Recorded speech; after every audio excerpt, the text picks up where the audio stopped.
दुख ना लगे, जे बच्चियां नू भुख ना लगे। हमें समझ नहीं आती कि ये हुक्मरान चाहते क्या हैं। बार बार मिसालें देते हैं, वो जी दुनिया में तेल बड़ा महंगा हो गया, इंडिया में तेल बड़ा महंगा हो गया। 15-20 दिन पहले या 25 दिन पहले इंडिया में तेल 111 रुपये लीटर था, पाकिस्तान में 126-27 रुपये लीटर था, बल्कि इससे ज़्यादा था। हिंदुस्तान ने पिछले 20 दिन के अंदर तेल की कीमतों में, पेट्रोल की कीमतों में, बम्बई में 10 रुपये लीटर कमी की है। इन्होंने 10 रुपये लीटर इजाफा किया है। तेल की कीमतें आलमी मंडी में 84-84.5 डॉलर से $80 बैरल आ गई हैं, बल्कि अब उससे भी नीचे आई हैं। डॉलर की कीमत 15-20 दिन पहले 175 रुपये तक चली गई थी, आज वापस आई है। उस सारे असरात के नतीजे में 4-5 रुपये पर लीटर रिलीफ देना था आवाम को, इन्होंने तेल और महंगा कर दिया है। कहते हैं चीनी महंगी हो गई है, आलमी बड़े हालात ख़राब हैं। ओ भाई, चीनी तो मुल्क के अंदर कहते हैं ना वाफर है, और ये चीनी वो है जो पिछले सीजन में पैदा, अभी तो हमारी क्रशिंग शुरू नहीं हुई, जो पिछले साल में चीनी पैदा हुई थी, और पिछले साल पैदा होने वाली चीनी को हुकूमत ने कहा था 75 रुपये लीटर फरोख्त होनी चाहिए, 75 रुपये किलो या 70 रुपये किलो। आज वो 150 रुपये बिक रही है। इसमें कौन सी न्यूक्लियर साइंस आ गई है? इसमें कौन सा इंपोर्ट का या आलमी मंडी का रोल आ गया है? इसमें कहाँ से डॉलर का इशू आ गया है?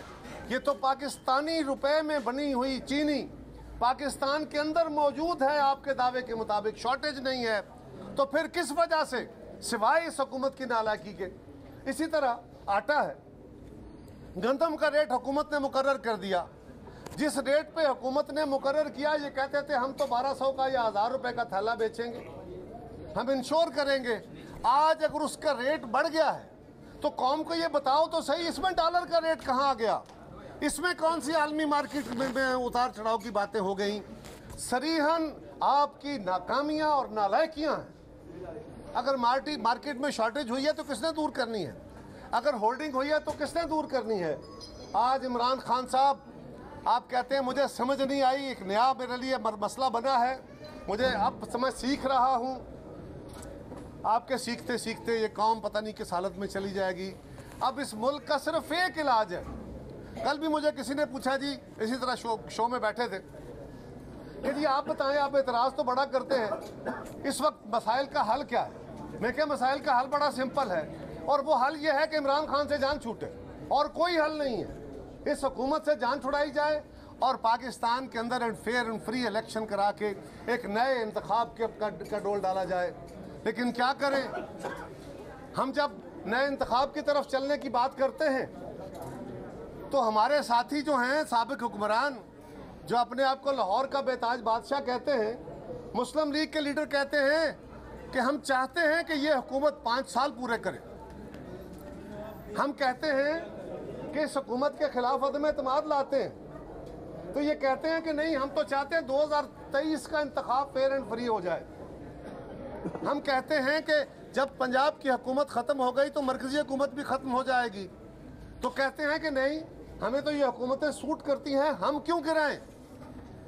ठीक है, मियां नवाज शरीफ साहब, आप जो नारा लेके चले हैं कि वोट को इज्जत दो, हम उसके साथ हैं। हम तो 1967 में इसी नारे की बुनियाद पे हमने इस मुल्क के शहरियों को, यानी वोटर को इज्जत दो और वोट को इज्जत दो का नारा लेके चले थे। आप तो हमेशा उसके खिलाफ रहे। आज आप वोट को इज्जत दो की बातें कर रहे हैं। अगर वोट को इज्जत दो के साथ आप मुखलस हैं, अगर वाकई इस मुल्क में आइन की हुक्मरानी चाहते हैं, तो फिर ये जो बैकडोर राब्ते हैं इनको ख़त्म कराएं, और आप अपनी जमात के अंदर तो एक पेज हो जाएं। आपके अंदर जो 2 बयानियाँ चल रहे हैं उसको तो एक पेज पे ले आएं, अपनी जमात को तो अपने नज़रिए से कायल कर लें। ये जो वोट को इज्जत दो, वोट को इज्जत दो का नारा क्या है? सियासत के अंदर मदाखलत ख़त्म की जाए, उनको वो तो उन इदारों के साथ गुफ्तगू बंद की जाए जो रियासत के इदारे हैं लेकिन वो सियासत में मदाखलत करते हैं। अगर आपके कुछ साथी आपको कह रहे हैं, आपके घर के अंदर से कह रहे हैं कि नहीं, हमें बातचीत के दरवाजे बंद नहीं करने चाहिए, किसके साथ?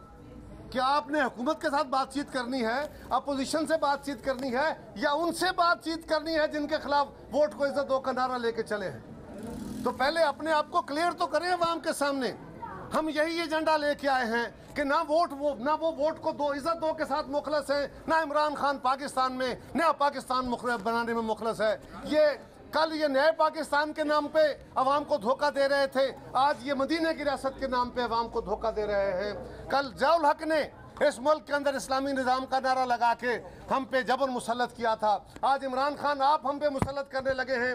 हम सारे अल्लाह और अल्लाह के रसूल को मानने वाले, उनसे मोहब्बत करने वाले हैं, लेकिन अब पाकिस्तान के अवाम आपके इन धोखों में नहीं आएंगे। लाहौर के मेरे गयूर साथियों, मैं इस हल्के की आवाम से आज भी कह रहा हूँ और बार बार कहूँगा कि ये इलेक्शन सिर्फ असलम गिल का या दो कैंडिडेटों का इलेक्शन नहीं है।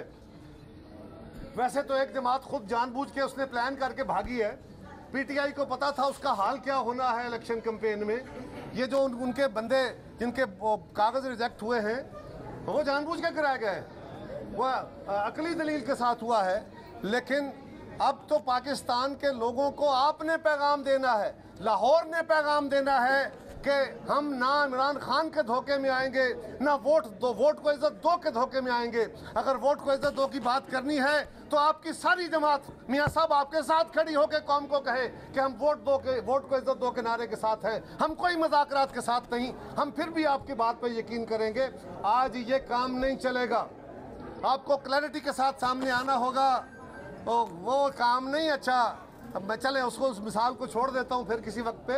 लेकिन गुजारिश ये है कि आज लाहौर के अवाम ने, इस हल्का के अवाम ने ये साबित करना है इस इलेक्शन में कि हम इमरान खान को तो मुस्तरद करते ही करते हैं, लेकिन हम अवाम को बार बार धोखे देने वाले इस जमात को भी मुस्तरद करते हैं जो कहते हैं वोट दो, वोट को इज्जत दो। एक हाथ आपने उनके साथ रखा हुआ है, अवाम को जज्बात में ला रहे हैं और बैकडोर राब्ते करके आप अवाम से ये धोखा नहीं चलेगा। और पीडीएम की क़यादत को भी मैं पैगाम देना चाहता हूँ, पीडीएम अब अमलन ख़त्म हो गई, आपको समझ आ गई। सारी कौम ने देख लिया कि पीडीएम पीपल्स पार्टी थी, पीपल्स पार्टी जब तक पीडीएम में थी उसमें जान थी। आपने हमें हमारी इंसल्ट करके हमें पीडीएम से अलग किया है। आज हुकूमत वक्त ये वही पीडीएम है ना, जब हम साथ थे, एएनपी साथ थी, हुकूमत की टांगें लड़खड़ा रही थी, हुकूमत गिर रही थी, इलेक्शन हम जीत रहे थे, सेनेट हम जीत रहे थे और वजीर आजम को तरले करके एतमाद के वोट लेने पड़ रहे थे। ये हुकूमत अगर मुस्लिम लीग मान जाती तो उसके फौरी बाद पंजाब में एतमाद होता और ये हुकूमत फारग हो जाती। और यही एक वाहिद रास्ता है, इसके अलावा कोई दूसरा रास्ता नहीं है। इसलिए कि अगर ये हुकूमत गिर जाए, नए इंतखाब हों, तो क्या हम मौजूदा इंतखाबी कवानीन के तहत इंतखाब कराएंगे? क्या मौजूदा असलूब के तहत इंतखाब कराएंगे? हम यही कहते थे, जब हम कहते तो बड़े नाराज़ हो जाते हैं हमारे दोस्त कि जी पीपल्स पार्टी कर ले। हम क्या कहते हैं? हम कहते हैं कि हम इन इंतखाबी कवानीन को नहीं मानते, ये अच्छे नहीं है, इसके तहत फेयर एंड फ्री इलेक्शन नहीं हो सकते। तो फिर क्या तरीका है? ये हुकूमत जो कानून बनाना चाह रही है वो तो नहीं बनेंगे, ना उसको कोई मानेगा। लेकिन पीपल्स पार्टी का असूल ये है कि इन असम्बलियों में हुकूमत तब्दील की जाए, नए इंतखाबी कवानीन बना के उसमें अमेंडमेंट्स करके इत्तेफाक राय से, अपनी मर्जी से नहीं, ये चोरी डाके से नहीं, ये ईवीएम और दूसरे वोट डाल के जो इलेक्ट्रॉनिक वोट है उसके ज़रिए नहीं, बल्कि सब जमातों के इत्तेफाक से ये इंतखाबी कवानीन बनाए जाएँ, इसमें तमाम स्टेक होल्डर ऑन बोर्ड हों और इस मुल्क के अंदर एक फेयर एंड फ्री इलेक्शन कराया जाए, कौम के सामने असल सूरत हाल रखी जाए और फिर उसमें मिल बैठ के फैसले किए जाएं, तब इस मुल्क को इस बहरान से निकाला जा सकता है। कौम ने देख लिया कि ये जो नया बंदा इंस्टॉल हुई थी हुकूमत, जिनको लाया गया था इस नारे पे कि ये बड़े कमाल के लोग हैं, ये आएंगे तो सब कुछ बदल। हम तब भी कहते थे कि आपसे धोखा हो रहा है। आज हमारी बातें छोड़िए, हम 3 साल पहले कहते थे, अब आपने देख लिया। आज ये हुकूमत खुद मुंह बोल के अपनी नाकामियों का एतराफ़ कर रही है और मुस्लिम लीग खुद अपने अंदर तजाद का शिकार है कि वो वोट को इज्जत दो के उस नारे से, आइनी हुक्मरानी के उस तरीक़ाकार से जो नारा लगा के अवाम को तो लेके चलना चाहते हैं, लेकिन अमलन वहाँ पे आपकी सूरत हाल क्या है ये अवाम इंशाअल्लाह ताला 5 दिसंबर को फ़ैसला देगी। और इंशाल्लाह ताला पीपल्स पार्टी की यहाँ से फतह का आगाज होगा और फिर हम पैगाम देंगे पूरे मुल्क, पूरे सूबे को और पूरे मुल्क को, और इंशाल्लाह ताला अगला इंतखाब जो है फिर वो पीपल्स पार्टी जीत के हम ही हैं।